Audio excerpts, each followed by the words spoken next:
이제 이 부처님께서 내 법은 뗏목과 같은 의미로 이해를 해야 한다.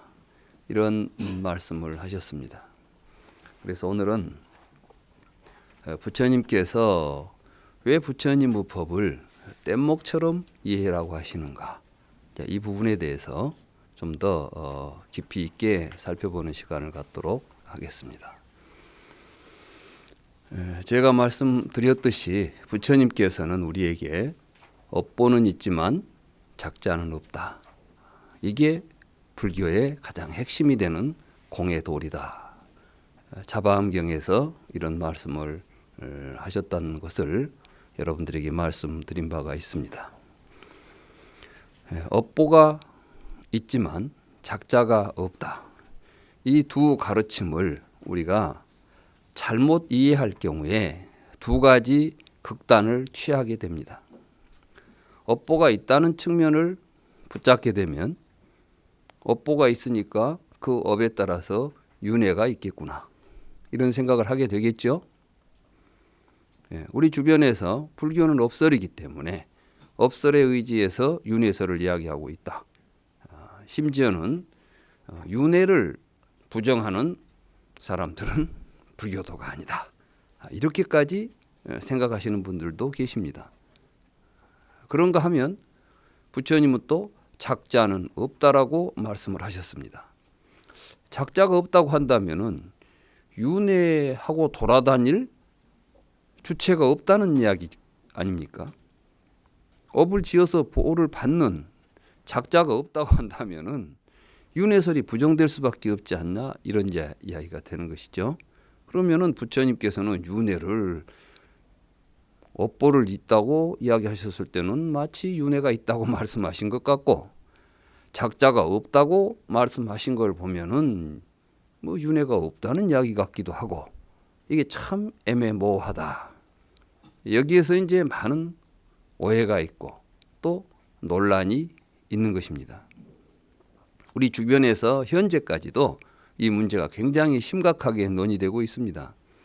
어떤 분들은 이 두 갈등이 불교 교리를 발전시키는 핵심이 되었다, 뭐 이렇게도 이제 평가하시는 분도 있습니다. 실제로 부처님 당시에도 이 두 가지 견해를 가지고 있었던 비구들이 있었습니다. 그래서 그 비구들에 대해서 부처님이 어떻게 말씀하셨는지 우리가 그걸 정확하게 살펴볼 필요가 있다. 저는 이렇게 생각합니다. 만약에 이걸 우리 나름대로 생각한다면은 또 이론과 이론이 충돌하게 돼서 논쟁이 그치지 않을 것입니다. 불교는 근본이 다투지 않는 종교라고 이야기했었죠. 부처님께서는 나는 이 세상에 그 누구와도 다투지 않는 가르침을 가르친다. 즉 우리는 불교를 통해서 어떤 이론적인 대립으로 가는 게 아니라 실상에 맞추어서 있는 그대로 본다면 우리는 대립할 필요가 없다는 것입니다. 업보는 있으나 작자는 없다는 것은 이론이 아니라 우리가 살고 있는 삶의 실상이고 나의 구조라는 것입니다. 우리 모두의 실상이라는 것입니다. 이것이 공입니다. 그러니까 공은 실상이다, 참모습이다. 그런데 많은 사람들이 공을 없다, 부정적인 의미로 이해하기 때문에 문제가 생기는 것이죠. 그렇다면 업보는 있으나 작자는 없다라고 하신 그 말씀의 의미가 무엇일까? 먼저 이 마하땅아 쌍카야 숫다라는 경이 있습니다. 그러니까 가래를 소멸하는 경이다. 부처님께서는 우리들이 윤회를 생각하는 것, 다시 말해서 내가 죽어서 또 다음 세상에 태어날 것이다, 또 뭔가 나는 죽은 다음에 또 다음 세상에 있지 않겠느냐, 이런 생각들을 갖게 되는 근본 원인을 가래라고 보셨습니다. 뭔가 마음속에 지금 어떤 갈망, 다시 말해서 자기는 계속해서 존재하고 싶다고 하는 이 강한 욕망이 자리 잡고 있다는 것입니다. 이것이 우리로 하여금 죽은 다음에 자기 존재까지도 집착하게 만드는 요인이다. 그래서 이제 이 가래를 끊어내야만 윤회했으면 좋겠다. 죽은 뒤에도 뭔가 내가 계속 남아있으면 좋겠다라고 하는 이런 망집, 허망한 생각들이 끊어진다. 이걸 붓다는 가르친다. 이런 말씀이 되겠습니다. 실제로 부처님께서 사와띠, 그러니까 한문으로는 사유성이라고 그러죠. 여기 이 급고독원, 기수급고독원에 계실 때 사띠라고 하는 비구가 자기가 부처님의 가르침을 이해한 바에 의하면은 우리가 이렇게 보고 분별하는 우리 식, 이제 불교에서 그 식이라고 하면 가장 종합적인 마음을 의미합니다. 그러니까 우리가 느끼고 생각하고 뭔가 의도하고 이런 것들을 중심으로 해서 우리는 대상을 분별하는 의식을 갖게 됩니다. 그래서 어떤 분들은 그럽니다. 항상 보면은 보고 있는 내가 있지 않느냐. 여러분들이 명상을 할 때도 그 명상을 할 때도 밖은 안 봐도 안에서 지켜보고 있는 그 뭐가 있지 않느냐. 이게 참 나가 아니겠느냐. 이것에 대한 생각들을 많이 하시죠. 그게 이제 식이라고 하는 겁니다. 식은 항상 분별의 대상이 있으면은 어떤 분별의 대상에 대해서도 분별하는 마음이 일어나는 것을 식이라고 말합니다. 그것이 자아에 대한 분별이라 할지라도. 그렇지만 여러분들이 깊은 꿈도 없는 깊은 잠에 빠져 있을 때는 그 식이 나타납니까? 나타나지 않습니까? 안 나타납니다. 반드시 식은 무언가를 대상으로 해서 나타납니다. 그런데 그 식이 죽은 다음에 또 다음 세상에 가서 자아를 연속시키는 그 어떠한 역할을 할 것이다. 이게 참된 자아다. 이런 생각을 사띠가 한 겁니다. 그 당시 부처님 제자들은 사띠의 그 생각을 받아들일 수가 없었습니다. 그래서 사띠를 찾아가 가지고 그건 부처님이 하신 말씀이 아니지 않느냐. 부처님께서는 그런 말씀을 하신 적이 없다. 그건 불교를 비방하는 것이다. 이렇게 이제 꾸짖었습니다. 그러니까 사띠는 아니다. 내가 이해한 바에 의하면은 분명히 식이 윤회한다고 했다. 이렇게 이제 고집을 하니까 부처님의 제자들이 이제 부처님을 찾아갑니다. 그래서 부처님에게 가서 사띠가 이런 생각을 하는데 아무리 충고를 해도 받아들이지 않습니다. 그래서 이제 부처님이 사띠를 부릅니다. 그래가지고 이렇게 이야기를 하는 것이죠. 여러분들의 교재 45쪽의 중략 다음 부분입니다. 세존의 부름을 받은 어부의 아들 사띠 비구는 세존을 찾아가서 예배하고 한쪽에 앉았습니다. 한쪽에 앉은 사띠 비구에게 세존께서 말씀하셨습니다. 사띠여, 그대는 사악한 사견을 일으켜 나는 세존께서 다른 것이 아니라 이 분별하는 마음, 제가 식을 분별하는 마음이라고 번역했습니다. 이걸 의식이라고 모두 번역을 합니다. 대부분 식을. 그런데 이 의식이라는 개념이 굉장히 모호합니다. 굉장히 광범위하거든요. 우리가 일상적으로 살 때 그 사람이 의식이 있다 없다 이렇게 말하죠. 그러니까 의식이라는 말은 우리들의 그 신체적인 그 생명 활동에 있어서 지각하고 하는 모든 그 정신적인 활동을 통칭하는 개념이거든요. 그런데 부처님은 그렇게 우리들의 그 정신적인 작용들을 이렇게 뭉뚱그려서 그냥 적당하게 마음이니 정신이니 뭐니 이렇게 말하는 것이 아니라 우리들의 정신 작용들을 보면 분명하게 서로 다른 작용들이 있다는 겁니다. 다시 말해서 느끼는 작용이 있는가 하면 사유하는 작용이 있고 의도하는 작용이 있고 또 이것을 분별해내는 작용이 있다는 겁니다. 이렇게 각각 다른 작용들은 다른 조건 아래서 일어나고 사라진다는 것입니다. 그러니까 느낌이라는 것은 여러분들이 의식이 있다고 해서 항상 느낌이 있는 건 아니죠. 뭔가 대상을 접촉했을 때 느낌이 일어나지만 느낌이 사라진 다음에도 여러분들은 사유는 할 수가 있죠. 이게 맞을까 틀릴까, 이게 길인가 짧은가, 적당한가 적당하지 않은가, 이런 사유들을 하는 것이죠.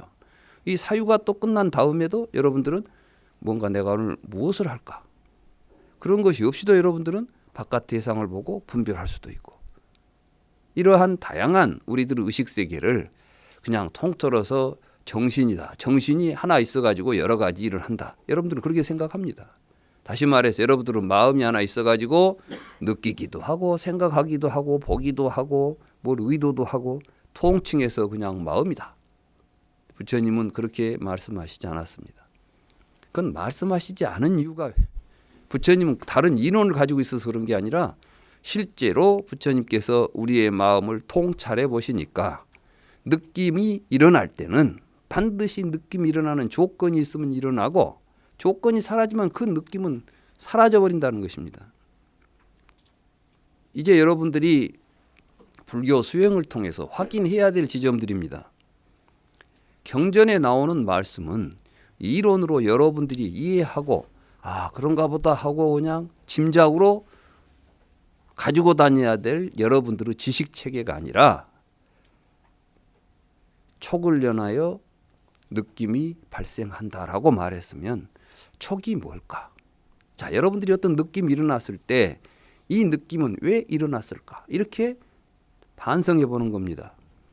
몸에 일어나는 것도 살펴보면 왜 이것이 일어나고 있는가? 반드시 조건이 있기 때문에 일어납니다. 공연히 일어나지는 않지요. 그걸 봐야 됩니다. 그걸 통찰하는 것이 반야입니다.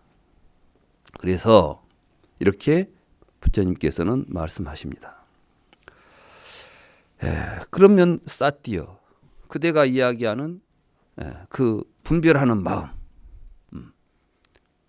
그건 어떤 것인가? 지금 사띠가 분별하는 마음이 윤회를 한다. 우리는 마음이 윤회를 합니다. 그러면 이제 윤회를 하냐 안 하느냐를 가지고 따지지, 당신 이야기하는 그 윤회한다는 마음은 무엇입니까? 라고 묻는 경우는 되게 없죠. 우리 주변에서 윤회를 가지고 서로 논의를 할 때 윤회를 한다는 주장과 하지 않는다는 주장은 대립하지만, 그러면 윤회한다는 그놈이 도대체 어떤 놈입니까? 라고는 잘 안 묻는다는 것입니다. 주제가 윤회는 무엇인, 윤회하는 것이 누구냐는 것을 가지고 논의되는 경우들을 본 적이 있습니까? 윤회한다, 윤회 안 한다는 대립은 있지만 실제로 가장 중요한 문제는 뭡니까? 우리가 윤회한다고 주장할 때는 도대체 무엇이 윤회하는가 하는 것에 대한 윤회하는 주체를 먼저 설정해 놓고 이야기해야 될 거 아니에요. 그런데 서로 다른 윤회한다고 하지만은 윤회하는 놈에 대한 견해는 서로 다르다고 한다면 우리는 서로 다른 이야기를 하면서 논의하는 겁니다. 그러니까 사띠가 지금 식이라고 말했습니다. 부처님은 지금 사띠에게 묻는 겁니다. 네가 이야기하는 식은 도대체 뭐냐? 식이라는 단어가 지시하는 구체적인, 사띠라는 사람이 지금 식이라는 단어를 가지고 이해하고 있는 존재는 뭐냐고 부처님이 묻는 것입니다. 불경을 보면 이렇게 부처님은 대화를 하실 때 정확하게 그 근원부터 밝혀서 대화를 이끌어갑니다. 사띠는 이렇게 대답을 합니다. 세존이시여, 이것은 말하고 경험하는 것으로서 여기저기에서, 이건 이제 여기저기는 제가 산스크리트 빨리어를 그대로 번역하니라고 이제 여기저기라고 했는데 이곳 저곳 이런 뜻인데, 이건 뭐냐면 전생에서는 저곳, 현생에서는 이곳, 이런 뜻입니다. 그러니까 전생에서, 현생에서 내세로 3세에 걸쳐서 시간을 이동해 가면서 세상을 살아가면서 선하고 악한 업의 과보를 받는 존재가 식입니다. 그러니까 전생에 업을 지어가지고 현생에 보를 받고, 현생에 업을 지어서 내생에 보를 받는 게 바로 이 식입니다. 이게 저는 이걸 식이라고 이야기합니다. 이렇게 말합니다. 그러니까 부처님께서 어리석은 사람아, 누구에게 내가 그런 가르침을 가르쳤다고 그대는 알고 있는가? 어리석은 사람아, 내가 여러 가지 방법으로 갖가지 비유를 들어서 조건에 의지하여 함께 일어난 분별하는 마음에 대하여 이야기하면서, 제가 지금 조건에 의지하여 함께 일어나니라고 번역한 것이 연기를 번역한 겁니다. 이 연기는 빠띠자 사무빤나라고 하는 말입니다. 연기한 것입니다. 다시 말해서 빠띠자 의지하여, 쌈 함께, 우빤나 일어난 것이 우리들이 이야기하는 분별하는 마음이다. 우리의 분별하는 마음, 식을 보면 항상 분별은 혼자 일어나는 것이 아니라 그 무엇에 의지해 가지고 그것과 함께 나타난다는 것입니다. 제가 아까 식은 반드시 대상과 함께 나타난다고 그랬죠? 대상 없는 의식은 없습니다. 여러분들이 대상이 없는데 뭘 분별합니까? 여러분들이 아무것도 보지 않을 때도 보는 놈이 있습니까? 보는 의식이 있습니까? 그렇지 않습니다. 볼 때 보는 의식이 나타납니다. 그런데 사람들은 다 내 안에 있는 그 무엇인가가, 보는 놈이 밖에 있는 것을 우리들의 지각을 통해서 본다는 생각을 일으킨다는 것입니다. 이것은 참으로 제대로 된 생각입니까? 잘못된 생각입니까? 여러분들의 몸 안에서 보고 있는 어떤 존재를 본 적이 있습니까? 이 이야기의 주제가 수능엄경입니다. 수능엄경에 보면 아난다가 부처님과 대화를 하는데, 아난다에게 부처님이 묻습니다. 너는 왜 출가했느냐? 저는 부처님이 보니까 부처님이 너무나 잘생겼습니다. 부처님을 보면 환희심이 납니다. 그래서 제가 부처님을 항상 보고 옆에서 모시고 싶어서 출가를 했습니다. 물론 수능엄경도 대승경전이기 때문에 실제로 초기 경전에 아난다와 부처님 사이에 그런 대화는 없습니다. 지금 수능엄경이라는 경이 우리에게 지금 전하고자 하는 메시지가 있는 겁니다.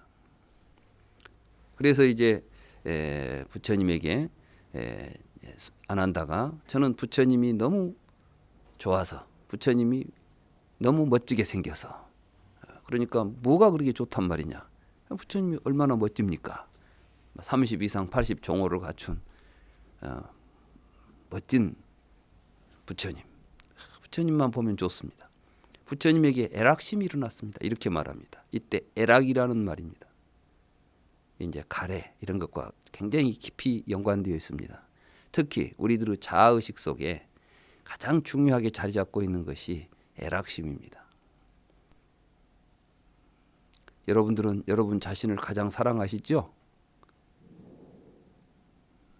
그렇지 않습니까? 바로 그 사랑의 대상이 자아인 겁니다. 그와 마찬가지로 또 그 대상을 사랑할 때, 어떤 밖에 있는 걸 대상을 사랑할 때 그걸 사랑하는 주체로서의 자아가 또 형성되는 겁니다. 그래서 이제 부처님에게 저는 부처님을 애락해서 출가했습니다. 이렇게 말하니까, 아, 그렇구나. 참으로 이 애락하는 마음이 모든 것에 문제가 되는 것이다. 그러니 우리 이제 애락하는 마음에 대해서 한번 생각해 보자. 그래, 너는 나를 보고 애락을 했다고 하는데 그 애락하는 마음이 어디에 있느냐? 나를 보고 나를 좋아하고 한 마음이 어디에 있느냐? 그러니까 이렇게 말합니다. 내 애락하는 마음은 내 몸속에 들어있고 부처님의 마음은 부처님의 몸속에 들어있습니다.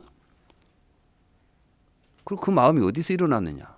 이 마음이 부처님을 보고 애락심이 일어난 겁니다. 이렇게 이야기합니다. 그래, 그렇다면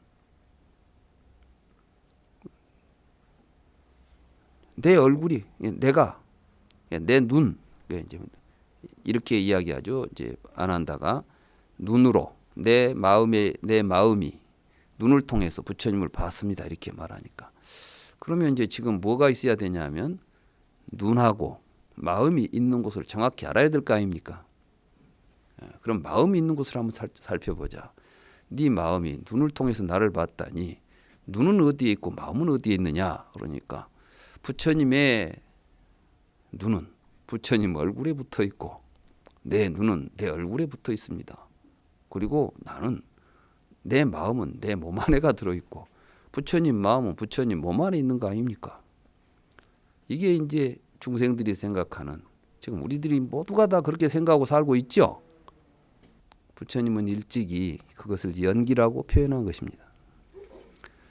요즘은 물리학에서도 그렇고 생물학에서도 그렇고 모든 학문에서 이제 질문의 방향을 화시라는 질문에서 하우라는 질문으로 바뀌고 있습니다. 화시라고 물었을 때는 모든 것을 분석해서 우리가 알고 있는 개념으로 낱낱이 쪼개가지고 세상을 이해하려고 합니다. 이것이 분석적 방법입니다. 그런데 이제 하우라는 질문을 던졌을 때는 어떻게라는 것을 물어보면은 그 어떻게 속에는 모든 것들이 서로 연관되어서 함께 나타나는 현상입니다. 이해가 됩니까? 지금 부처님께서 연기를 말씀하셨을 때 빠띠짜 사무빠따라는 말씀을 하셨을 때는 이 세상에 있는 모든 것들이 서로 같이 의지하여 함께 나타나고 있습니다. 식도 그 구조 속에서 함께 나타나고 있는 것입니다. 부처님은 이렇게 연기를 말씀하셨습니다. 연기라는 단어는 여러분들이 상상한 것 이상으로 심오합니다. 연기의 뜻을 제대로 이해한다는 것은 사실은 쉬운 일이 결코 아닙니다. 아난다가 부처님에게 부처님의 연기법의 설법을 듣고 보니까 참으로 심오하군요. 그런데 제가 보니까 참 명쾌하게 이해가 되는군요. 이런 말씀을 부처님에게 합니다. 부처님이 깜짝 놀랍니다. 사실은 인류가 그 오랜 세월을 고통 속에서 헤어나지 못한 것이 연기를 깨닫지 못했기 때문이다. 그런데 이게 그렇게 너에게는 쉽게 명쾌하게 이해가 된단 말이냐. 그러면서 이제 그걸 가지고 사회 현상과 우리 인간의 생명의 현상을 동시에 설명하기 시작합니다. 그 경이 마니다나 수타입니다. 이게 이제 디가니까야에 나오고 장하암경에는 대연방편경인가 이렇게 이제 이름으로 나오는데 12연기를 설하시죠. 연기법을 설하시는 가운데 우리는 지금까지 12연기를 무명에서 노사가 벌어지는 개인의 사안으로 이야기했죠. 근데 거기서 부처님은 이제 사회적으로 왜 우리는 사회적으로 서로 다른 존재들과 싸우고 투쟁하고 하는 이런 일들이 벌어지는가, 이걸 다시 또 연기법적으로 설명해 냅니다.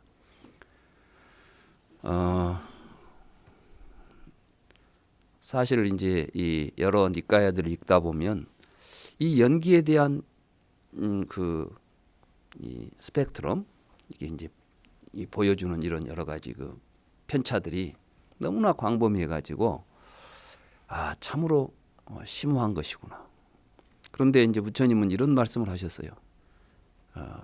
숲에 앉아서 비구들하고 이야기하시다가 나뭇잎을 한 줌을 떨어진 낙엽들이 있으니까 한 줌을 쥐어서 비구들이여, 여기에 있는 이 나뭇잎하고 이파리하고 이 숲속에 있는 이파리하고 어떤 이파리가 더 많으냐.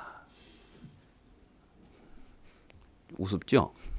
그러니까 제자들이 그거야 부처님 손바닥에 있는 이 낙엽이야 몇 줌 되지도 않은 거지만 어찌 그것이 이 숲속에 있는 모든 나뭇잎과 비교가 되겠습니까? 그와 같이 내가 그대들을 위하여 이야기한 내가 깨달은 진리도 그와 같다. 내가 깨달은 진리는 이 숲속에 있는 나뭇잎과 같지만 그대들에게 한 이야기는 한 주먹에 있는 나뭇잎에 지나지 않는 것이다. 부처님은 단순히 우리 인간만 깨달은 게 아닙니다. 근데 바로 왜 그런 말씀을 하시냐면 바로 그러한 인간의 의식의 구조와 맞물려서 세계가 벌어지고 있기 때문입니다.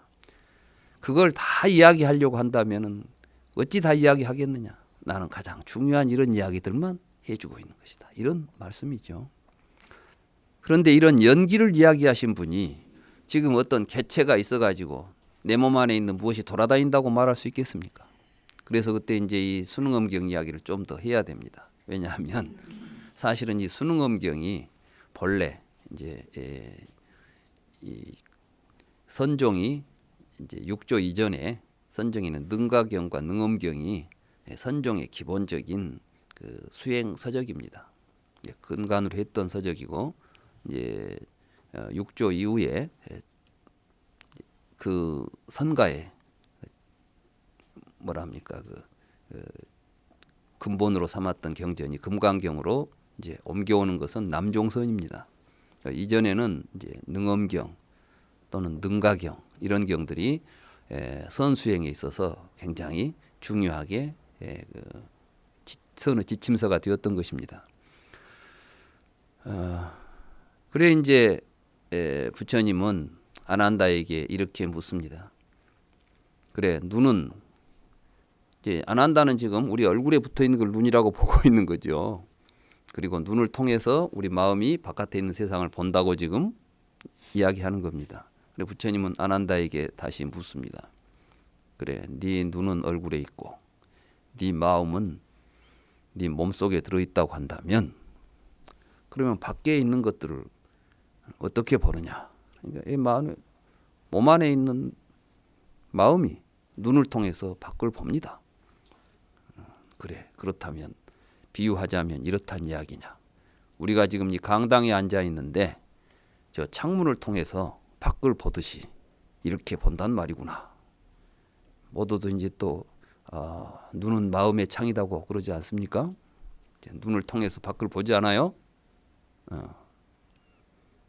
그래 이제 아난다가 그렇습니다. 그렇다면 너는 밖을 보기 전에 이 강당 안에 있는 여러 가지를 보고 있지 않느냐? 그렇죠? 그러면 네 마음이 네 몸 안에 있다면 눈 밖에 눈을 통해서 밖을 보기 전에 먼저 안에 있는 네 속을 들여다봐야 될 텐데 오장육부가 보이느냐? 오장육부를 보신 분 계십니까? 아난다가 분명히 안에서 보는 놈이 있다면 그러면 보는 놈 아닙니까? 보는 놈이니까 뭐든지 있으면 봐야 되겠죠. 지가 몸 안에 있는데 지 옆에 있는 오장육부를 못 본다면 이게 보는 놈이겠습니까? 그래서 이제 이상한데 뭔가 보는 놈이 있긴 있어야 되는데 그래서 이제 보는 놈 찾기가 그 경이 이제 진행되는 과정이거든요. 그래서 이제 찾아봅니다. 아난다가 알겠습니다. 어디에 있느냐? 예, 눈 가까이 있습니다. 우리가 이 창문 가까이 가면 속은 안 봐도 되잖아요. 창문 가까이 붙어서 보면 바깥에만 보입니다. 이렇게 우리의 몸속에 보는 놈이 들어있다라고 생각하는 것을 부처님은 유깁처라고 부른 겁니다. 우리들은 모두가 다 볼 때 보는 놈이 눈에 들어 앉아서 보고 있다는 생각을 하고 본다는 것입니다. 그리고 보이는 놈은 보이는 놈 안에 보이는 놈이 실체가 들어있다는 것입니다. 그래 이제 아난다가 창문에 바짝 붙어서 보니까 바깥만 보이고 안은 안 보입니다. 그러니까 그렇다면 너는 밖을 보기 전에 창문은 보지 않느냐? 창문은 보이겠죠? 그러면 너는 네 눈을 보느냐?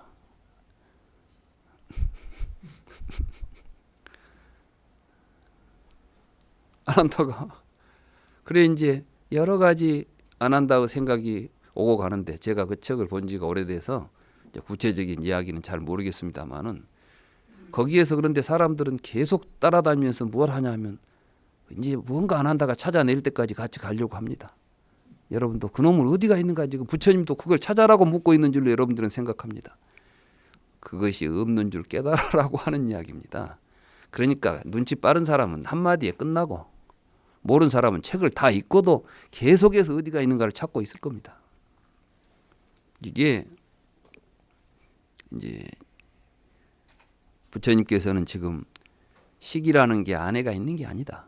식은 보니까 형성되고 있다. 그런데 그 식이 애착하는 마음이 일어나게 되면 계속해서 그 식이 안 없어지고 쌓인다는 겁니다. 그래서 경험을 여러분들은 모아가지고 자기화시킨다는 겁니다. 여러분들이 경험을 자기화시켜 놓고 있지만 그것이 잘못됐다고 생각할 때 그것을 깨버리면 여러분들의 자아로부터 사라지게 됩니다. 여러분들이 이제 과거의 어떤 일 때문에 괴로워하고 하는 것은 과거에 여러분들의 의식들을 여러분들이 의식했던 것들을 전부 모아놓고 있기 때문입니다. 그것이 여러분들을 괴롭힌 줄 알았을 때 여러분들이 거기로부터 벗어나는 길은 그것을 여러분들이 스스로 이것은 내가 아니다. 이것은 내 것도 아니다. 이것은 이미 지나가 버린 것이다. 그것은 지금 있지 않다. 내가 가래로서 붙잡지 않는다면 이것은 사실은 있지도 않는 허상일 뿐이다. 이것만 여러분들이 정확하게 볼 수 있다고 한다면 왜 여러분들이 과거 때문에 괴로워하겠습니까? 그렇죠? 왜 전생을 문제 삼겠습니까? 여러분들은 과거를 의식을 붙잡고 있기 때문에 그거 여러분들 의식 속에 기억되어 있는 과거를 전생이다, 과거다라고 보고 있습니다. 또 그것이 의식하고 있는 미래에 대해서 여러분들은 미래에 내가 뭐가 되고자 하는 갈망으로 미래를 받아봅니다. 그때 여러분들에게 과거, 현재, 미래의 3세에 걸쳐서 여러분들의 의식은 끊임없이 회오리칩니다. 이걸 보고 윤회한다. 이것으로부터 벗어나야 된다. 그런데 사띠는 지금 벗어날 생각을 안 하고 내가 그것을 벗어나라고 가르쳐 놨더니 부처님은 그놈이 윤회한다고 우리에게 가르쳤다고 지금 이야기를 해버리니까 이게 어찌 불교입니까? 부처님이 이렇게 이제 꾸짖는 겁니다. 조건이 없으면 분별하는 마음은 생기지 않는다라고 하지 않았던가 어리석은 사람아. 그런데 그대는 자신이 잘못 파악한 견해로 우리를 중상하고 자신을 해치고 많은 죄를 짓는구나. 어리석은 사람아. 그것은 그대에게 오랜 세월 동안 우리 무익한 괴로움이 될 것이다. 이제 이렇게 말씀하신 다음에 비구들 오고 이제 다시 대화를 하게 됩니다. 비구들이여, 그대들은 어떻게 생각하오? 이 사띠 비구는 이 가르침과 유래해서 열심히 수행을 합니까? 근데 이런 생각 가지고 있는 사람이 어떻게 열심히 수행하겠습니까? 제자들이 수행하지 않습니다. 그래서 이제 부처님께서 비구들에게 말씀하십니다. 그때 이제 부처님께서 하시는 것은 거기 이제 46쪽으로 넘어가서 비구들이여 어떤 조건에 의지하여 분별하는 마음이 생기면 그것에 의하여 그것으로 명칭을 붙인다오. 시각활동과 형색들에 의지하여 분별하는 마음이 생기면 그것을 시각의식, 안식이라는 명칭을 붙이고 안입이 설신이 이런 이야기입니다. 그래서 우리가 이제 눈으로 보고 눈으로 볼 때 일어나는 의식, 이것을 보고 안식, 귀로 들을 때 일어나는 의식, 이식 이렇게 말하는 것입니다. 안입이 설신의 육식이 있죠. 이 육식은 이렇게 안과 색을 연하여 식이 발생한다. 식이 일어나는 조건은 반드시 내가 볼 수 있는 시각 활동을 할 때, 또 시각 활동을 하지만 아무것도 보이지 않으면 여러분들에게는 안식이 안 생기죠. 눈을 뜨고 있지만 멀뚱멀뚱 뜨고 있지만 아무것도 안 보인다면 여러분들은 뭘 본다는 의식이 안 생깁니다. 이렇게 식은 이런 식으로 일어나고 사라지고 있는 것입니다. 그런데 이게 이제 우리가 이걸 또 불에다 비유를 하고 있습니다. 말하자면 이 집이 타고 있으면 집불, 숯이 타고 있으면 숯불, 장작이 타고 있으면 장작불 이렇게 말하듯이 눈을 조건으로 해서 타고 있으니까 안식, 일어나고 있으니까 안식, 귀를 통해서 일어나고 있는 의식을 이식 이런 식으로 부른다는 것입니다. 그러면서 이런 것들이 생기는 것인가, 뭐 자양분에서 생기는 것인가 이런 것들을 이제 하나하나 지금 비구들하고 묻습니다.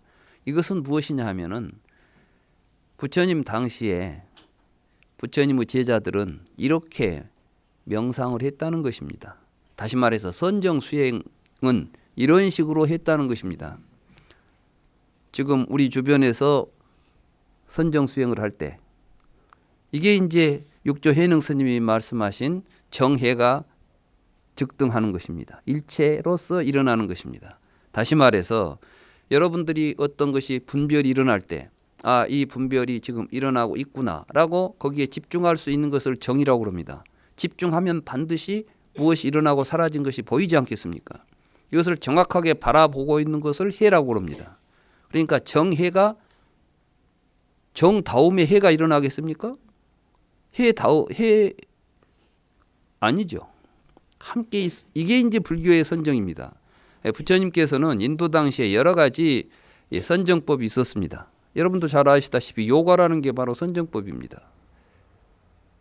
그런데 부처님께서는 다른 선정법은 내가 가르치는 선정법은 다른 선정법과 다르다. 전에 어떤 경에 보니까 그런 말씀이 있었죠. 그대는 선정법이 다르고 수행법이 다르고 이해가 다르기 때문에 내 말을 이해하기 어려울 것이다. 이렇게 말했지 않습니까? 지금 부처님의 말씀의 이해는 부처님의 바른 선정법에 따라서 수행을 해야만 이해가 되지 다른 식으로 해가지고 이해가 안 된다는 것입니다. 이건 이론이 아니라 사실이기 때문에 그 사실을 정확하게 볼 수 있는 방법에 따라서 봐야 된다는 것입니다. 이게 바로 선정과 지혜입니다. 그래서 이제 부처님께서는 쭉 이렇게 이런 어떤 식으로 우리가 이것을 관찰해 가는가, 그대들은 이렇게 관찰했는가, 내가 가르쳐 준 대로 관찰했는가를 쭉 확인하죠. 그러고 나서 부처님은 연기를 또 이야기합니다. 거기 이제 48쪽에 보면 중략이 있습니다. 무명에 의지하여 조작하는 행위들이 있다라고 말했는데 제가 이제 행을 지금 여기서 조작하는 행위라고 이야기했습니다. 무명을 연하여 행이 있다고 말했는데 비구들이여 과연 무명을 의지하여 우리에게 조작하는 행위들이 있는 것인지 이 점에 대하여 어떻게 생각하는가? 그러니까 이건 지금 무슨 이야기냐 하면 비구들에게 무명을 연하여 행이 있다. 외워라. 이렇게 말하는 게 아닙니다. 내가 가르친 대로 잘 수행을 해보니까 정말 무명을 연하여 행이 일어나고 있는 그 지점을 여러분들은 보고 있습니까? 이렇게 묻는 거예요. 내가 지금 일으키고 있는 이 행동은 무명에서 벌어졌구나. 이 행동이 이어지면 생로병사의 괴로운 생각으로까지 이어지는구나라는 것을 정확하게 볼 수 있느냐라고 묻는 겁니다.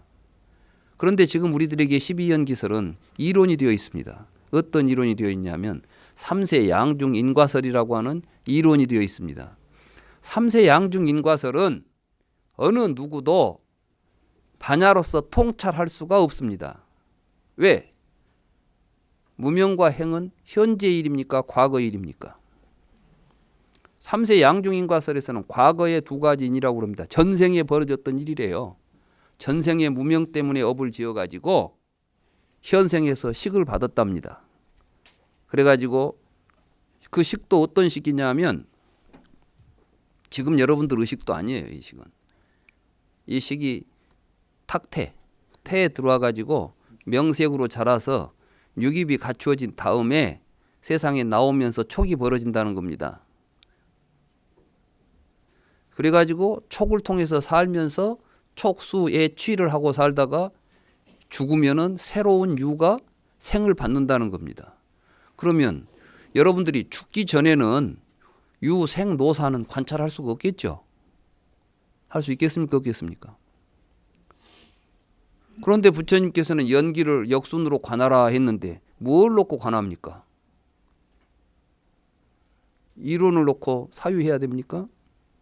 부처님께서는 지금 싼야를 지금 굉장히 관념적으로 뭘 이론화시키는 걸 지금 경계하고 있지 않습니까? 그러니까 제자들이 이렇게 말합니다. 세존이시여 무명을 의지하여 조작하는 행위들이 있습니다. 이렇게 말하잖아요. 지금 여기서 뭐라 해요? 예, 저희들은 그렇게 외우고 있습니다. 그렇게 말합니까? 무명을 연하여 행위 있다라고 지금 분명히 이야기하는 것은 나는 그것을 지금 보고 있습니다. 이 말이에요. 우리는 무명을 의지하여 조작하는 행위들이 있다라고 보고 있기 때문에 그렇게 생각하고 있습니다. 비구들이여 훌륭하고 비구들이여 그대들도 이와 같이 말하고 나도 또한 이와 같이 말한다고. 이것이 쌈약 쌈볼입니다. 쌈약이라는 것은 함께 가서 그 말이에요. 쌈이라는 것은 투게더 함께, 약이라는 것은 도달한.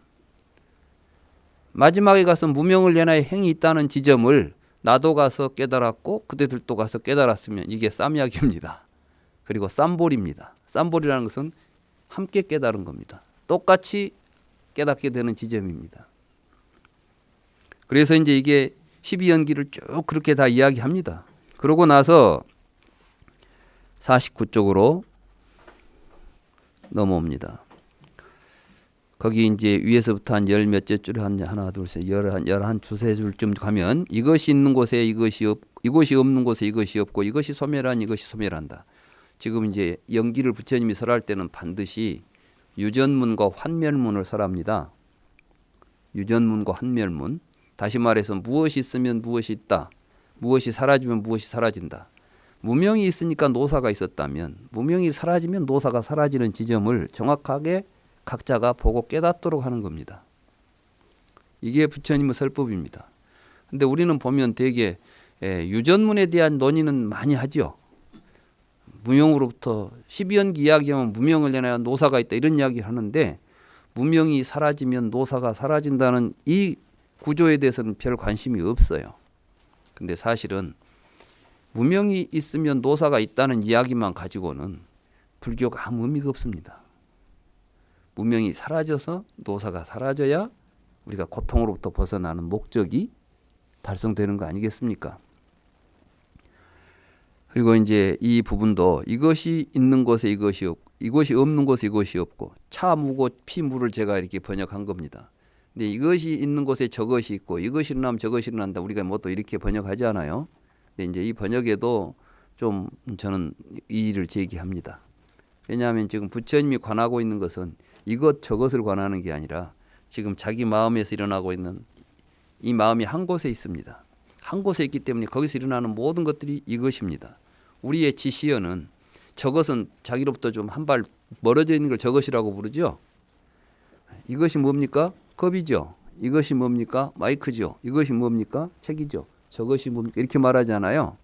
지금 이것이라고 하는 지시어가 동일한 대상을 지시하는 게 아니라 지금 한 곳 서로 의지하에 함께 일어나고 있는 그것을 한 자리에 놓고 보고 있다는 뜻으로서 이것이 있는 곳에 이것이 있다. 이렇게 지금 이야기가 전개됩니다. 그래서 연기는 사실은 빠띠자라는 것은 의지하기 때문에 서로 떨어져 있어야 됩니까? 같이 있어야 됩니까? 한 곳에 같이 동시에 함께 일어나야 되는데 함께 일어나야 되니까 서로 시간적으로 멀리 떨어져 있어야 됩니까? 같이 있어야 됩니까? 예, 그러니까 시간적 구성을 갖지 않습니다. 사실 연기 그 자체가 공의 구성을 갖습니다. 여기 이제 중요한 건 이 부분입니다. 비구들이여 그대들은 이와 같이 알고 이와 같이 보면서도 과거로 돌아가서 우리는 과거세에 존재했을까 존재하지 않았을까? 우리는 과거세에 무엇이었을까? 우리는 과거세에 어떻게 지냈을까? 우리는 과거세에 무엇이었다가 그 다음에 무엇이 있었을까? 하겠는가? 그러니까 전생 이야기 하겠냐 이 말이에요. 그렇지 않습니다. 세존이시여. 비구들이여 그대들은 이와 같이 알고 이와 같이 보면서도 미래로 앞질러 가서 우리는 오지 않는 미래세에 존재하게 될까? 존재하지 않게 될까? 우리는 미래세에 무엇이 될까? 우리는 미래세에 어떻게 될까? 우리는 미래세에 무엇이 되었다가 그 다음에는 무엇이 될까라고 하겠는가? 그렇지 않습니다. 세존이시여. 비구들이여 그대들은 이와 같이 알고 이와 같이 보면서도 나는 존재하는가 존재하지 않는가? 나는 무엇인가? 나는 어떻게 지내는가? 이 중생은 어디에서 왔다가 어디로 가는 것일까? 라고 지금 이 시간에 그 자신에 대하여 지금 의혹이 있는가? 그렇지 않습니다. 세존이시여. 금강경에 보면 과거심도 불가득이요 미래심도 불가득이요 현재심도 불가득이라는 말이 있죠. 그 이야기를 하는 거예요. 지금 여기서. 그렇지 않습니다. 세존이시여. 비구들이여 그대들은 이와 같이 알고 이와 같이 보면서도 스승은 존경스럽다. 존경하는 스승이 한 말이기 때문에 우리는 그렇게 말한다라고 이야기하겠는가? 야, 이걸 본 사람이 부처님 말씀이니까 부처님 말씀을 금과 옥조로 여기고 그 말에 조금이라도 어긋난 건 불법이 아니다. 막 이렇게 하고 돌아다녀야 되겠습니까? 이게 이제 바로 법도 버려야 하거늘 하물며 비법이겠는가 하는 이야기를 하시기 위해서 하는 겁니다. 부처님의 모든 말씀은 우리가 깨닫도록 하기 위한 것이지, 그 말을 금과 옥조처럼 여겨가지고 다른 사람들하고 대립하고 이게 불교야, 다른 건 불교 아니야, 부처님 말씀 위에 다른 건 전부 용납할 수가 없어, 이런 이야기 하겠냐는 겁니다. 비구들이여 그대들은 이와 같이 알고 이와 같이 보면서도 어떤 사문이 이렇게 말했다, 다른 사문이 한 말이기 때문에 우리는 그렇게 말하지 않는다라고 이야기하겠는가? 지금 부처님하고 똑같은 이야기를 다른 사람이 했습니다. 말하자면 기독교에서 기독교 목사가 부처님 말씀을 그대로 했습니다. 그러면 그건 기독교인이야, 그러니까 그 사람 말은 틀렸어, 이렇게 말해야 되겠냐는 거예요. 부처님께서는 이건 종교고 뭐고 이게 문제가 아닌 거예요. 지금 진실이 문제지. 그래서 다시 이제 이렇게 갑니다. 그렇지 않습니다. 세존이시 50페이지로 넘어갑니다. 비구들이여 그대들은 이와 같이 알고 이와 같이 보면서도 다른 사람을 스승으로 받들겠는가? 이때 다른 사람이 누구겠어요? 부처님을 포함한 다른 사람입니다. 부처님께서는 지금 부처님도 스승으로 받들지 말라는 겁니다. 그 참 놀랍죠. 왜냐하면 이 말은 무슨 이야기냐면 부처님이 우리의 문제를 해결해 주는 당사자가 아니에요. 결국 우리가 스스로 의지하고 가야 될 것은 나 자신이 문제고, 나 자신의 마음을 살펴야 되는데 이걸 스스로 깨달은 사람이 자신 외에 다른 사람을 의지하고 살아가려고 하겠느냐고 말이죠. 그래서 이게 이제 이게 선가에서는 부처를 만나면 부처를 죽이고 조사를 만나면 조사를 죽인다는 말이 여기에 있습니다. 이게 뭐 살인하자는 이야기입니까? 그게 아니고, 누가 내가 부처님이야, 내 말대로 해, 그런 사람 나오면 믿고 따라가지 말라는 겁니다.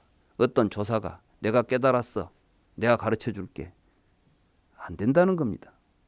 스스로 보고 스스로 깨달아야 될 이 자리에서 누구를 스승으로 삼을 것이며 이 자리에 무슨 종교니 뭐니 하는 어떤 차별이 있겠느냐. 야차가 이야기를 해도 진리는 진리다. 그래서 부처님의 전생담에 보면은 야차가 개송 외우는 것을 듣고 자기 몸을 바쳐서 그 개송을 받들려고 하지 않습니까? 우리는 진리를 찾아가는 것이지 그 누구 어떤 계파를 따지고 종파를 따지고 종교를 따지고 분쟁하지 않는다. 이게 불법이다. 얼마나 멋진 이야기입니까? 여기에서 이제 식을 자라고 생각하고 그것을 통해서 윤회한다고 생각하는 망상을 깨는 경입니다. 그러면서 이 경의 이름은 가래를 깨부수는 경이다. 사띠라는 비구가 우리들의 분별하는 마음을 가지고 그것이 과거에서 현재, 현재에서 미래로 옮겨다니면서 업을 짓고 그 과보를 받는 윤회의 주체가 있다. 이런 생각을 일으켰다고 했습니다.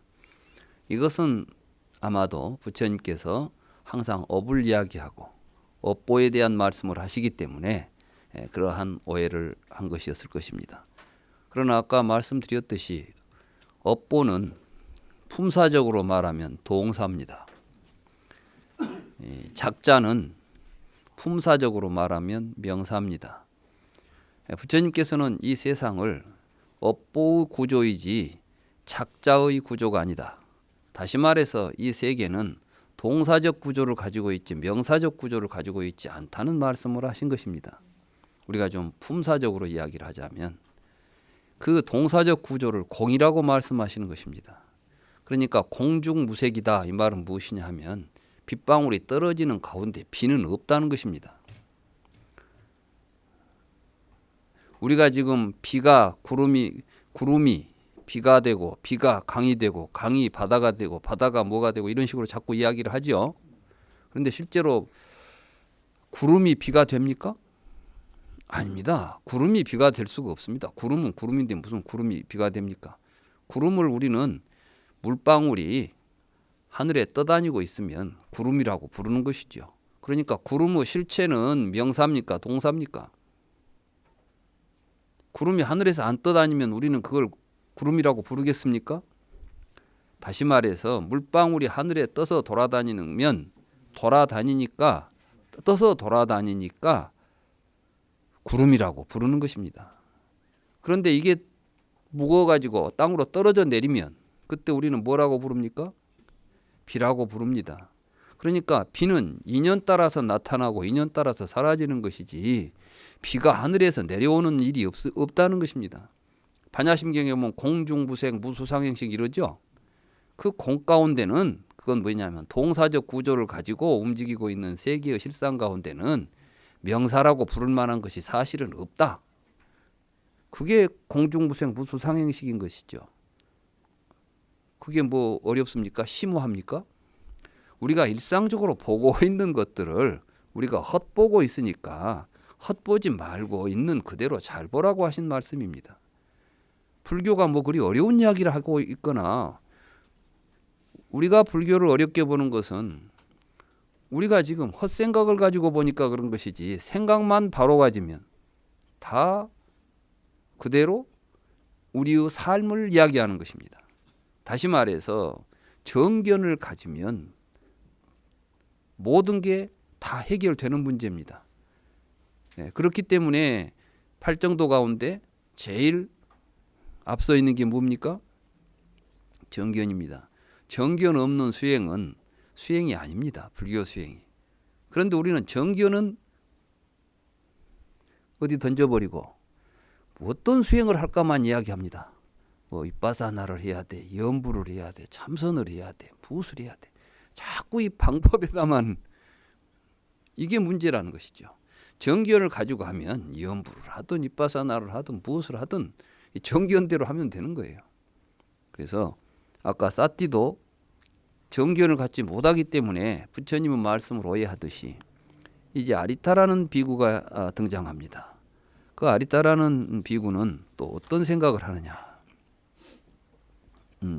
이건 이제 독사의 비유경이라는 경인데 사실은 이 독사의 비유경 속에 뗏목의 비유가 같이 있기 때문에 버류경이라고도 번역을 한 경들이 있습니다. 그래서 뗏목의 비유경과 독사의 비유경은 같은 경입니다.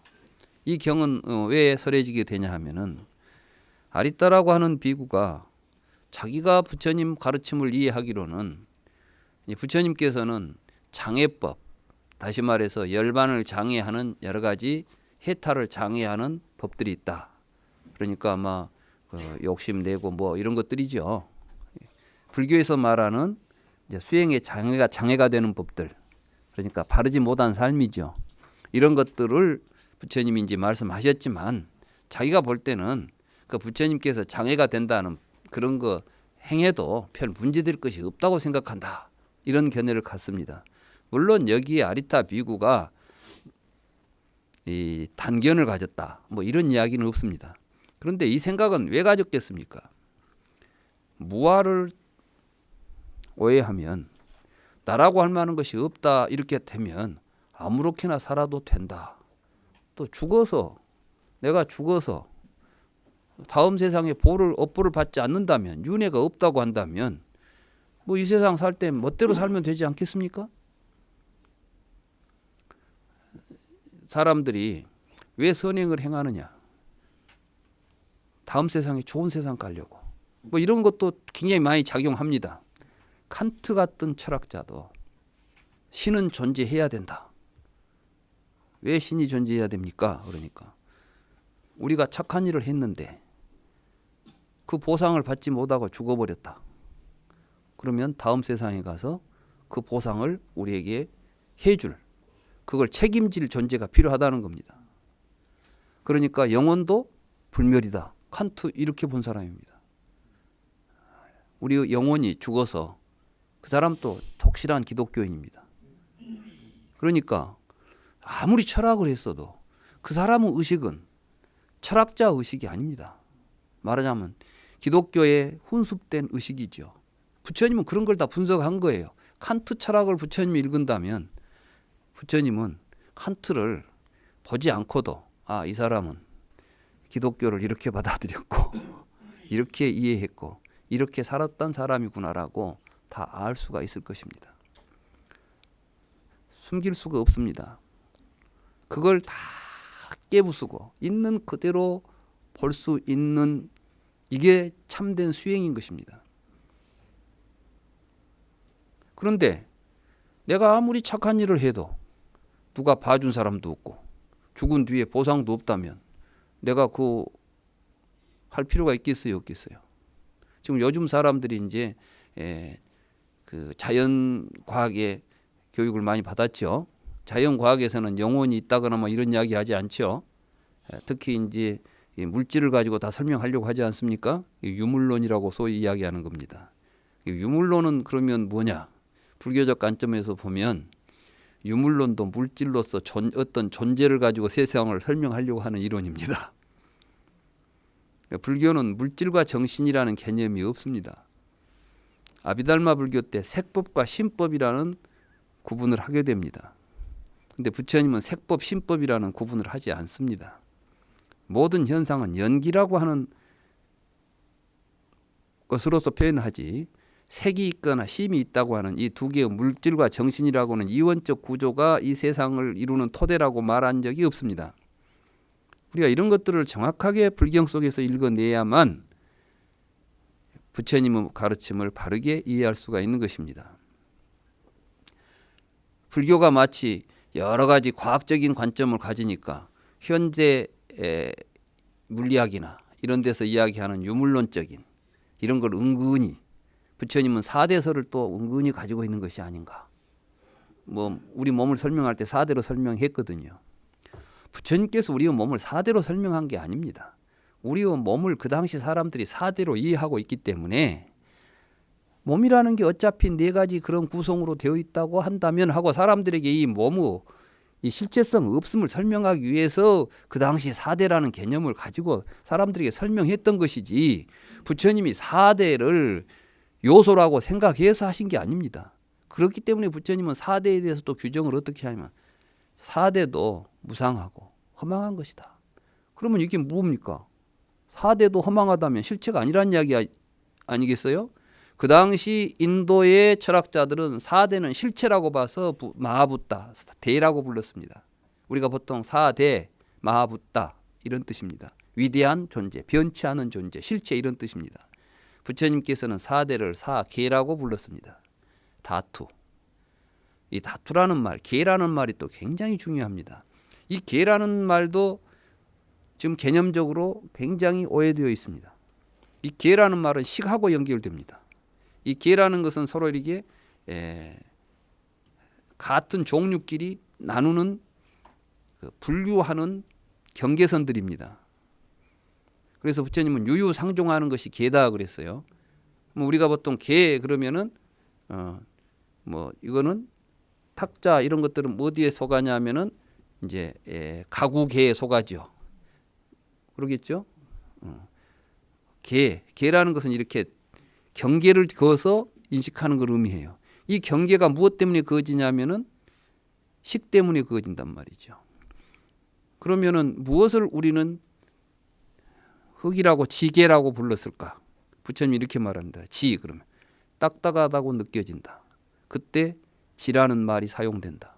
그러니까 우리들이 어떤 것을 지각해가지고 분별할 때 그것을 가지고 개념화 시켜놓은 것들에 지나지 않는다. 이것을 실체로 보는 것은 잘못된 견해다. 이런 것들을 깔고 또 그걸 가지고 우리에게 몸을 설명해주고 있다는 말씀입니다. 이런 것들을 우리가 잘 이해한다면은 부처님께서는 기존에 지금까지 있었던 어떠한 철학이나 과학과도 비교할 수 없는 실상의 세계를 보여준 것입니다. 물리학이 진실의 세계가 아닙니다. 과학은 진실을 이야기하지 않고 있습니다. 다만 진실에 가까워지려고 노력하는 과정에 나타난 이론들인 것입니다. 그 이론들 가운데 원자론도 있었던 것이고 그러나 이미 원자론은 깨진 지가 오래됐습니다. 원자는 원자가 아니라고 이미 과학자들이 스스로 이야기하고 있습니다. 요즘은 이제 양자역학이 오게 되니까 기존에 우리가 이해했던 세계 전체가 지금 흔들리고 있습니다. 양자역학에 대한 설명을 하는 사람들은 이 이론은 설명하면 할수록 더욱 어려워지고 더욱 애매해진답니다. 왜 그러겠습니까? 양자역학에서 드디어 뭘 보게 되냐 하면 존재는 없다는 것을 보게 됩니다. 모든 것이 관계 속에서 일어나고 있다는 것을 보게 되는 것이죠. 그래서 양자역학자들이 불교의 연기설을 보게 되면 공, 연기 이런 개념을 보게 되면은 어떻게 2600년 전에 이 세상을 이러한 패러다임으로 볼 수 있었을까 놀라고 있는 것입니다.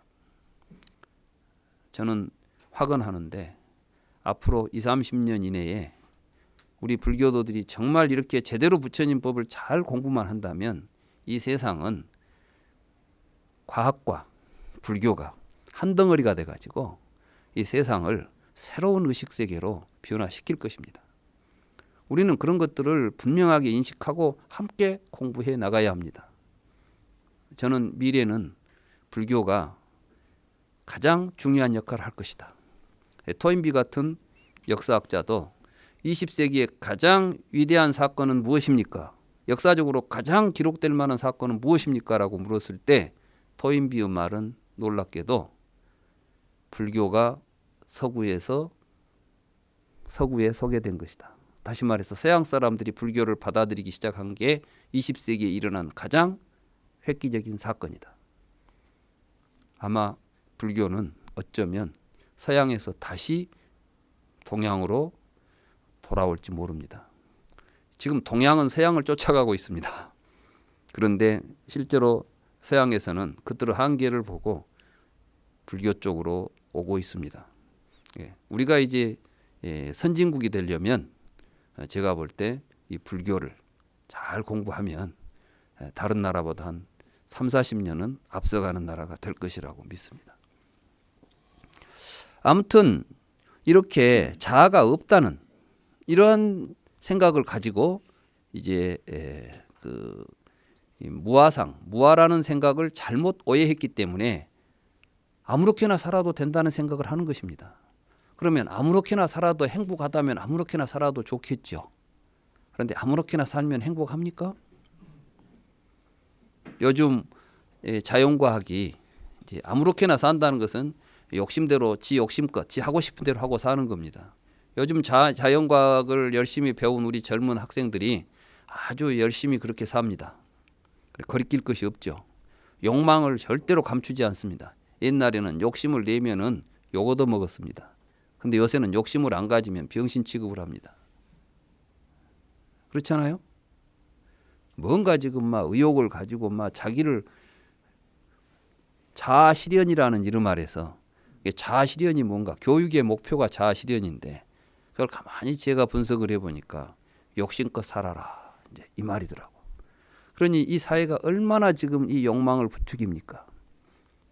부처님은 욕망을 끊어라 이렇게 말했잖아요. 욕망을 버려라 이렇게 말했지 않습니까? 그래 아리따는 부처님은 버려라 했지만 가만히 보니까 그냥 안 버려도 될 것 같다. 부처님 말씀은 이런 식으로 이해하고 사는 겁니다. 이 사람에 대해서 부처님이 꾸짖는 말씀입니다. 그래서 무아의 의미를 다시 한번 이제 되새겨주는 법문이 여기에 나오면서 내 가르침을 잘못 이해하면 독사 잡으려다 독사 물리는 꼴이다. 다시 말해서 무아설이라는 이론을 잘 잡아서 써야 되는데 이거 잘못 잡으면 매우 위험하다는 겁니다. 그래서 이제 후대에 보면 이런 이야기를 합니다. 무아를 오해하는 것보다는 차라리 자아를 믿고 사는 것이 더 낫다.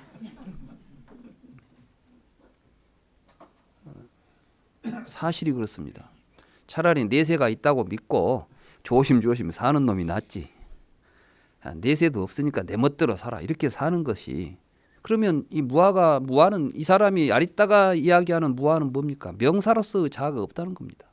지금 부처님께서 말씀하신 이 무아는 동사로서의 자아를 이야기하는 것입니다.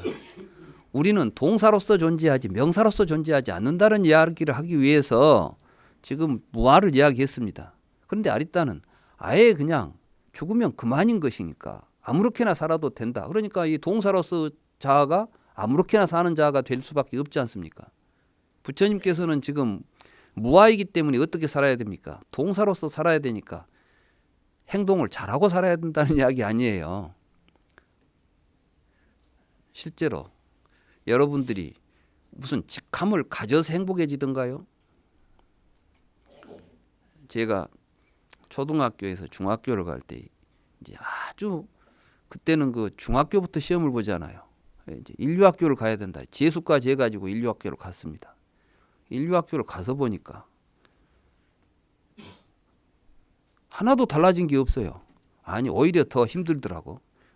초등학교 때는 공부 좀 잘한다고 했는데 인류학교 가서 보니까 공부 잘한 놈들만 있다 보니까 그 소에 가서 보니까 공부 잘하기가 어찌나 힘든지. 그래서 뭐가 되고 보면 그 학교 학생이 되면 행복할 줄 알았더니 하나도 행복 안 해요. 제가 또 이제 이 전임 교수 되기 전에 시간 강사를 했습니다. 시간 강사를 할 때는 교수만 되면 참 마음대로 공부도 하고 좋을 텐데 막 광주를 6년 동안 7년인가를 내가 보따리 장사를 하고 광주를 왔다 갔다 하고 살았으니까. 근데 막상 교수가 딱 되고 나니까 달라진 게 하나도 없어요. 오히려 이제 더 복잡하더라고. 왜냐하면 시간 강사할 때는 아무도 나한테 욕을 안 해요. 저 불쌍한 놈 그러고. 그러니까 이제 뭐 모든 게 면제가 됐어요. 근데 이제 교수 그러니까 이제부터는 너는 교수니까 그 다음부터는 뭐 집안에 무엇이 있어도 교수가 돼가지고 빠지면 되겠어요? 이거 교수 명함 하나 갖고 나니까 어찌나 세상이 복잡해지든지 공부가 더 할 수가 없어. 지금 생각해 보니까 시간 강사 때 제일로 편하게 공부했던 것 같아. 사람은 사실은 욕심을 가지고 뭐가 되면 될 것 같지만 그 되어서 달라지는 게 아니라 지금 오늘 이 순간순간이 나를 행복하게 하는 삶을 살면 과거도 행복해질 것이고 미래도 행복해질 것이고 과거, 현재, 미래가 다 행복해집니다. 그런데 우리는 자꾸 미래에 뭐가 되고 싶고 무엇이 갖고 싶고 이게 욕망이 작용해가지고 우리를 괴롭히는 것이죠. 부처님께서 무아를 말씀하신 것은 지금 여기에 살고 있는 것이 너지 그 안에 과거, 현재, 미래를 관통하고 있는 너는 없다. 이런 이야기예요. 그러니까 무아는 아예 내가 없다는 이야기입니까? 그러면 지금 현재 지금 여기에서 살고 있는 내가 죽은 뒤에 뭐가 될 내가 있습니까? 없습니까? 여러분을 괴롭히는 것은 내세가 여러분을 괴롭히는 게 아니라 지금 이 순간에 여러분들의 삶이 여러분을 괴롭히고 있는 겁니다. 여러분의 괴로움과 즐거움이 일어나고 있는 것은 과거에도 없고 미래에도 없습니다. 지금 이 순간에가 다 있잖아요. 그러니까 항상 우리가 지금 이 순간을 정확하게 지금 여기 이 자리에서 여러분이 행복할 수 있으면 여러분은 영겁을 행복할 수 있는 겁니다. 지금 이 자리를 놓친 사람은 절대로 아무것도 얻을 수가 없는 겁니다. 이게 공이에요. 그러니까 공이라는 것은 이 세상은 시간 속에 존재하거나 공간 속에 존재하는 것이 아니라 지금 여기 내 삶 속에 존재하고 있다. 내 삶이 온 세상을 벌리고 있다. 이런 아주 깊은 의미가 있습니다. 59쪽을 보십시오. 거기 보면 부처님의 가르침은 무쟁법문이다 그랬죠. 지금까지 계속 무쟁법문 이야기 했잖아요. 또 그 이야기 하자는 겁니다. 제7강 열애가 깨달아서 새롭게 얻은 것은 없다. 부처님이 깨달은 것은 연기법입니다. 연기법에서 무엇이 부처님이 새롭게 깨달았습니까? 뭘 얻었습니까? 부처님이 깨달은 것은 내가 지금까지 잘못 알았네. 그거예요. 내가 지금까지 잘못 생각하고 살았네. 그 생각 하나 바꾼 겁니다. 무명 하나 발견한 거예요. 이게 깨달음입니다. 근데 깨달아서 거기에 뭐가 있습니까? 그러니까 이제 그 무득무설분에 보면 수보리 어떻게 생각하는가 열애가 체험하여 깨달은 안욕따라 삼약 삼볼이라는 어떤 법이 있고 열애가 가르치는 어떤 법이 있는가. 이 말은 무엇이냐면 부처님이 탁 수행을 하고 보니까 예전에 없던 무엇이 하나 새로 생겼다. 그래가지고 그걸 우리한테 뭐 이야기해 줬다. 이게 이제 불법이다. 이런 게 있냐는 겁니다. 열반. 우리는 지금까지 열반이 어디가 있는지도 몰랐는데 부처님이 가서 보니까 열반이 있다고 해서 가서 그 열반을 우리한테 가르쳐 줬냐는 겁니다. 그게 따로 있냐는 겁니다. 수보리한테 이렇게 물었어요. 그러니까 수보리가 말했습니다. 제가 부처님께서 말씀하신 의미를 이해한 바로는 열애가 체험하여 깨달으신 안욕따라 삼약 삼볼이라는 어떠한 법도 없고 어떠한 존재도 없다고 말입니다. 명사로 지칭할 만한 안욕따라 삼약 삼볼이라는 실체가 없다는 이야기입니다. 열애가 가르치는 어떤 법도 없습니다. 왜냐하면 열애가 체험하여 깨달아 가르치신 법은 개념으로 파악할 수가 없고 우리가 이것을 갖다가 명사적으로 파악할 수가 없고 표현할 수가 없고 언어로 표현할 수가 없어요. 언어라는 건 우리가 언어로 표현한다는 것은 명사로 표현하는 거죠. 그것은 무엇이다 라고 말할 수 있는 어떤 것도 아니라는 것입니다. 그것은 법도 아니고 비법도 아니기 때문입니다. 그 까닭은 무엇인가? 성의는 무의에서 출현하기 때문입니다. 구마라지 3장은 이 부분을 무의로서 차별을 둔다, 둔다 이런 식으로 설명을 했습니다. 61쪽을 보면 결론만 이야기합시다. 앞에 이야기는 논의가 길어지니까. 부처님께서는 유의는 생주이멸하고 무의는 불생 부주 불이 불멸한다 이렇게 해서 설법을 하셨습니다. 그러니까 어떤 사람들이 생멸하는 것을 유의법이라고 하고 생멸하지 않는 무의법이 따로 있는가 보구나 이렇게 오해한 게 아비달마입니다. 그래서 생멸하는 유의법과 무의법을 또 구분을 했습니다. 개념적으로. 그런데 용수보살은 뭐했냐면 유의의 상인 생주멸 이것은 사실은 성립할 수가 없는 개념이라는 겁니다. 생겼다, 머물렀다, 없어졌다. 쉽게 한번 이야기합시다. 내가 생겨서 내가 없어진다.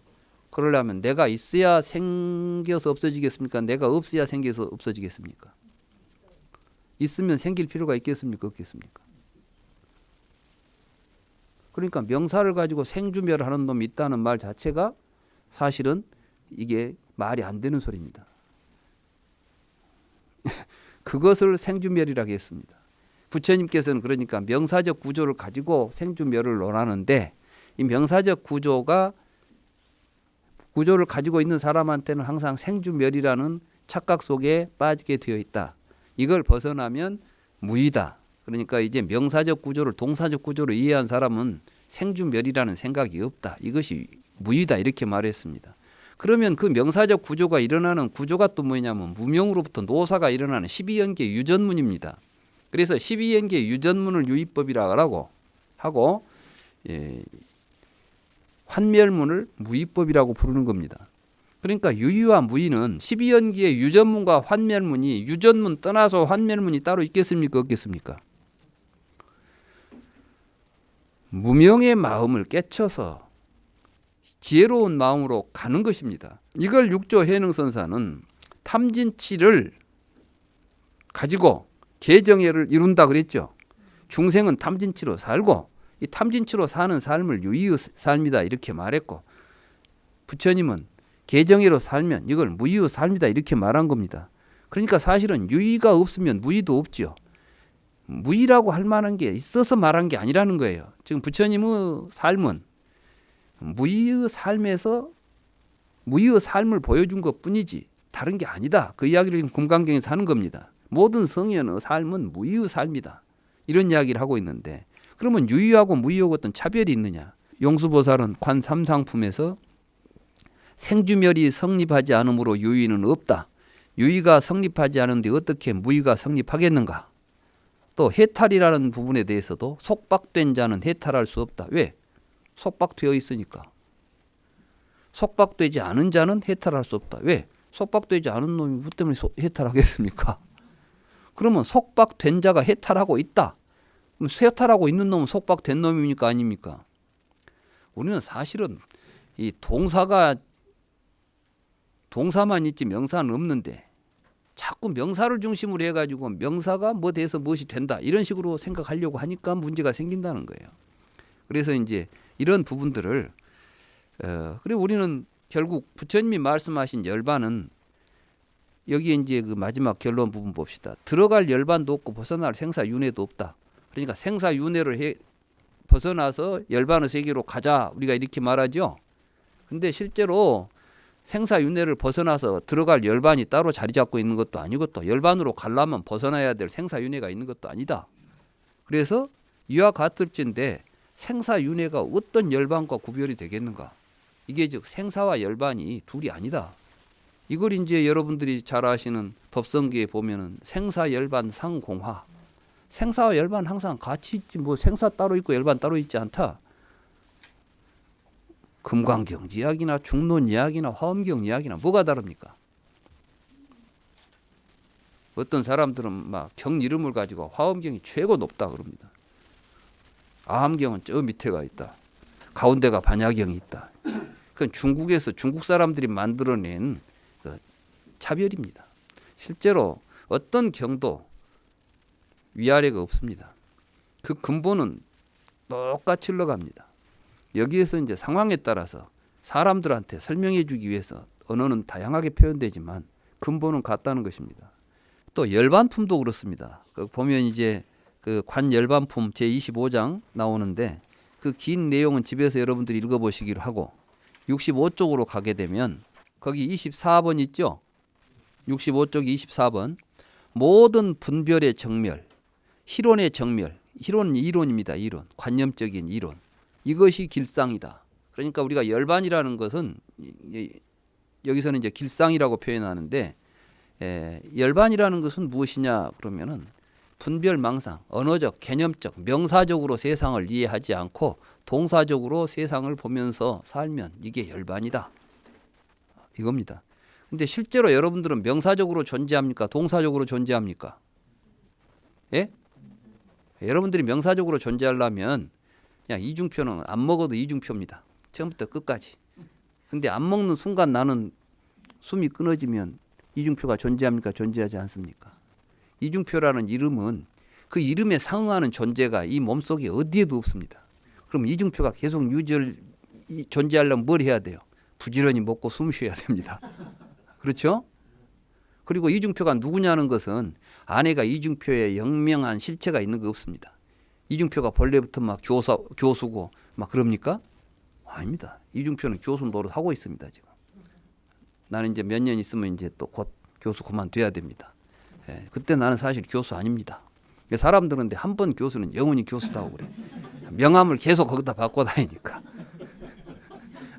여기서 문제가 생기는 거예요. 나는 한 번 누군데. 이게 이제 그걸 보고 집이다고 그럽니다. 이 집은 집착이라는 의미가 아니라 있지도 않은 것을 있다고 고집하는 거야. 우리가 보통 망집이라고 그러지 않습니까?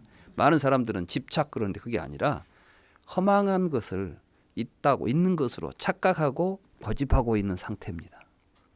아집 이런 것들이. 그런데 불타는 어디에도 누구에게도 어떤 법도 설하지 않았다. 그러니까 부처님이 아무 설법도 안 했다는 것이 아니라 지금 부처님이 이거는 이 세상에 없는 거야. 너만 보여줄게. 이렇게 보여주고 있는 새로운 법이 없다는 겁니다. 이게 이제 어느 법도 설하지 않았다. 용수도 그 지점을 받고 제가 보니까 옛 성인들 가운데 정말 제대로 불교를 공부하신 분들의 말씀은 경도 일치하고 논도 일치하고 다 일치해요. 조사들도 일치하고. 저는 그걸 근본이라고 보는 겁니다. 그 근본을 우리가 알고 공부하자는 겁니다. 그래서 불법이라고 말할 것도 없습니다. 불법을. 그러니까 불법 아닌 것이 없습니다. 이 세상의 모든 것을 잘 살펴서 가는 것이 불법이지. 불법 따로 있고 불법 아닌 것 따로 없다는 것입니다. 그러니까 이런 것들을 가지고 살아가는 삶이야말로 최고의 공덕이 있는데 또 공덕이 있다고 그러니까 또 공덕을 내가 가질 것인가. 그때 이제 그 공덕의 문제를 가지고 달마대사하고 이 양무지하고 사이에 일어나지 않습니까? 그러면서 공짜로 주는 것이 진짜 큰 공덕이에요. 그 말이에요. 제가 또 보니까 박노해 씨가 이런 이야기를 했더라고. 우리의 삶에서 정말 소중한 것은 다 공짜다. 나무 열매도 산나물도 아침에 신선한 공기도 눈부신 태양도 샘물도 아름다운 자연 풍경도 인간에게 없어서는 안 될 것들은 다 공짜다.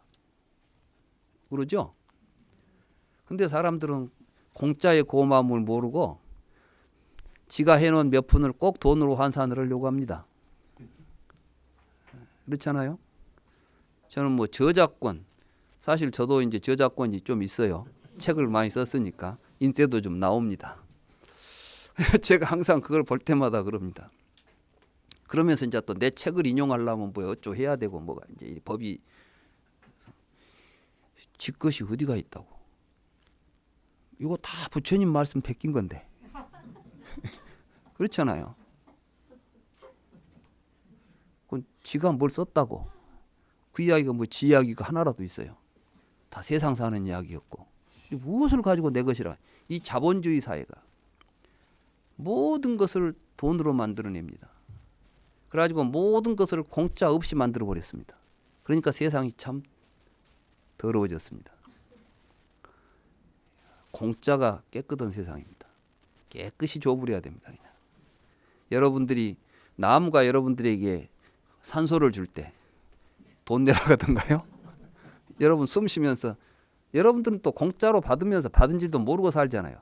이렇게 누가 준지도 모르고 먹고 살아야 좋아요. 그래서 저는 공짜를 좋아합니다. 저는 공짜로 주기도 좋아하고 공짜로 받기도 좋아하고 나는 누가 공짜가 아닌 것을 주려고 하면 안 받습니다. 대가를 바라는 것은 저는 사양합니다. 저도 그렇고 누구한테 뭐 줄 때 사실 제 마음속에서 절대 대가를 바라지 않습니다. 정말 저는 그런 생각을 가지려고 노력했습니다. 보니까 부처님 말씀이 공짜로 주고받아라 그 말씀이더라고. 그래서 이제 나는 좀 그렇게 살아보려고 내심 노력은 합니다. 다 되지는 않아요. 그렇지만 배고플 때는 좀 공짜가 아니었으면 좋겠는데 이런 생각도 하지만 그게 이제 말하자면 이게 진짜 공덕이다. 중요한 것이다. 공덕이 뭡니까? 공덕이라는 가치입니다. 정말 가치 있는 것은 환산하지 마라. 또 계산하지 마라. 그래서 이제 이 업을 가지고 내가 좋은 업을 지었으니까 좋은 보를 받는다. 이것을 제가 이제 백론이라는 백론을 가지고 논문을 썼는데 거기 보니까 누가 그랬어요. 좋은 선업을 지어서 선은 과보를 받는 것이 이것이 선이다. 뭐 이런 이야기를 하니까 백론은 제바라고 하는 용수 제자가 쓴 책인데 거기서 뭐라 하냐면 그것은 장사다. 딱 그렇게 해놨어요. 그건 공덕이 아니다. 우리가 지금 여러분들이 만약에 내가 좋은 공덕을 지어서 내 생에 좋은 과보를 받고 싶다. 이것은 전부 시장에서 하는 장사 속이지 이게 공덕 짓는 거 아무것도 아니다. 무아에서 하는 무아의 실현. 보시도 무아의 실현을 해야 이게 진정한 공덕이다. 이렇게 이야기가 됩니다. 그런 깊은 도리들이 있습니다. 그래서 결국은 부처님의 법문은 서로 다투지 않는 겁니다. 그런데 또 이제 아비달마에서는 막 우리가 수행을 하면은 사문사과 처음부터 이제 단계적으로 해가지고 뒤에 가서 뭐가 된다고요? 마란이 된다. 막 이런 게 나옵니다. 그런데 이걸 또 가지고 또 서로 경쟁하고 그러지 않겠습니까?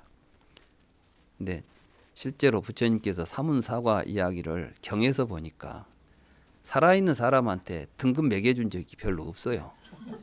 너는 이제 수다원 이렇게 해준 게 아니라 사람이 죽으면 제자들이 저 사람은 이제 수행을 잘하던데 죽어서 어떻게 됐습니까? 이렇게 물으면 부처님께서 그는 수행을 잘했기 때문에 수다원으로서 이제 절대 악취에 떨어지지 않고 공부 잘해서 꼭 정각을 이룰 거야. 이렇게 말씀을 해줍니다. 왜 그런 말씀을 하십니까? 윤회가 없다 했잖아요. 부처님께서 뭐 죽어서 어디 간다는 건 잘못됐다 해놓고 또 누구 죽으면 이런 이야기 하니까 참 헷갈린다고. 그러니까 이제 부처님이 그런 말씀을 하세요. 여기 해놨어요. 내가 그런 말 하는 것은 내가 사람 속이려고 한 것도 아니고 내가 막 뭐 안다고 이런 소리 하면 막 사람들이 막 저분은 막 내생도 볼 줄 아나 봐 이런 식으로 나를 보라고 해선 이야기가 아니다. 사실은 그런 이야기를 해야 다른 사람들이 보고 열심히 하더만 좋은 보람이 있구나.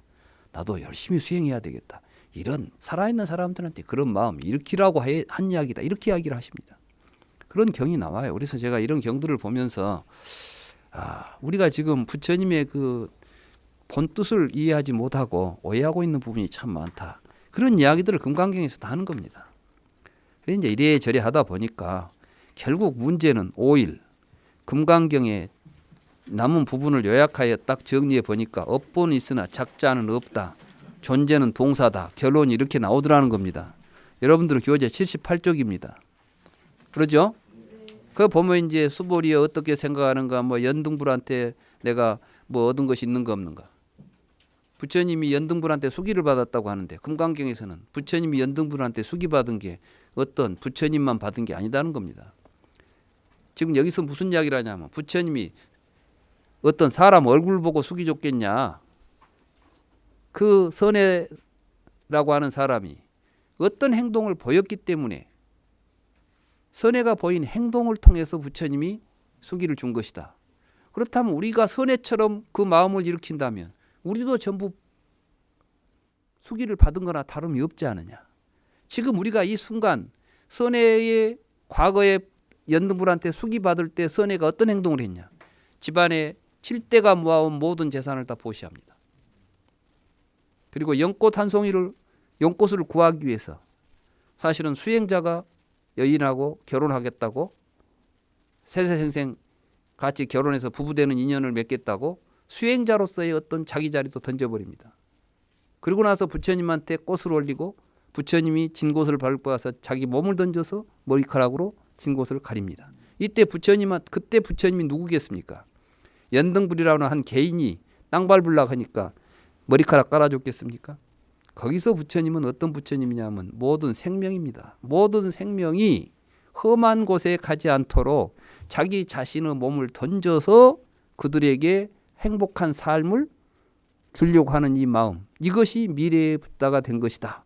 이게 과거 연등부로 숙이다라고 지금 이 금강경을 해석하는 겁니다. 그러니 우리도 그 부처님을 본받아서 우리도 그러한 생각으로 살면 우리도 수기보살 아니냐. 다시 말해서 아비달마 불교 때는 수기 받은 사람만 보살이라고 그랬는데 대승불교는 부처님처럼 살려고 작정하면 다 보살이다. 이런 보살의 일반화를 시킵니다. 그 이야기를 지금 하는 거예요. 여기서.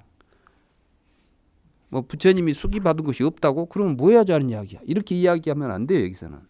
그래서 결국 뭐냐면 부처님과 내가 조금도 다를 바 없으니 우리가 모두 다 같이 부처님처럼 원을 일으켜서 부처님처럼 살자. 이게 금강경의 취지입니다. 그리고 이렇게 살아간 우리의 삶이 어디서 일어나느냐. 금강경에 보면 이제 뭐 과거심도 불가득이요, 미래심도 불가득이요, 현재심도 불가득 이런 이야기 있죠. 그 이야기가 결국은 이러한 삶은 과거, 현재, 미래라는 3세의 시간 속에서 일어나는 것이 아니라 지금 여기에서 통찰하는 삶, 바르게 성찰하는 삶 속에 이루어진다. 그런 내용입니다. 그래서 이 금강경의 결론을 저는 이렇게 내렸습니다. 100쪽에 보시면 다 같이 합장하시고 부처님의 말씀이니까 같이 한번 합송하면서 오늘 강의를 종결하도록 하겠습니다. 거기 어떤 부분이냐면 100페이지에 보면 거기 이미 버려진 과거를 돌아보지 않고 있죠. 예, 거기서부터서 진실로 행복에 전념하는 사람이 있죠.